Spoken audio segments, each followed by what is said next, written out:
কে আগে কোন রাজনৈতিক দল বা সংগঠন করে এসেছে, ছাত্র দল হোক, ছাত্র শিবির হোক, ছাত্র অধিকার পরিষদ, ইভেন কি ছাত্রলীগ হোক, কার সাবেক পরিচয় এটা আমাদের কাছে মুখ্য নয়। তরুণদের শক্তিকে শক্তিশালী করার কোনো বিকল্প এখন নাই বাংলাদেশে। বাংলাদেশ এখন এই নির্বাচনের মধ্য দিয়ে যেভাবে গণভোটকে অস্বীকার করা হয়েছে, জনগণের জনরায়কে অস্বীকার করা হয়েছে, এবং যেভাবে চাঁদাবাজি, দুর্নীতি, সন্ত্রাস সারা দেশে ছেয়ে যাচ্ছে, এখানে আমাদেরকে একটি বিকল্প শক্তি গড়ে তুলতে হবে।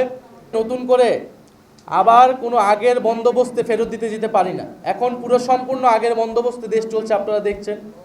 সবগুলা প্রতিষ্ঠান দেশের দলীয়করণ করা হচ্ছে এবং দেশের বিচার ব্যবস্থা থেকে শুরু করে সব জায়গায় আমরা যে সংস্কারের কথা বলেছি, ঐকমত্য কমিশনে গণভোটের মাধ্যমে যে সংস্কারের সম্ভাবনা তৈরি হয়েছিল, বিএনপি সরকার সব সম্ভাবনাকে নষ্ট করে দিচ্ছে। শুধুমাত্র আওয়ামী লীগের জায়গায় একটা বিএনপির সরকার প্রতিস্থাপিত হয়েছে এই নির্বাচনের মধ্য দিয়ে। কিন্তু আমরা বারবার বলেছি আমরা কোনো দলের পরিবর্তন নয়, ব্যক্তির পরিবর্তন নয়, ক্ষমতা কাঠামোর পরিবর্তন চাই।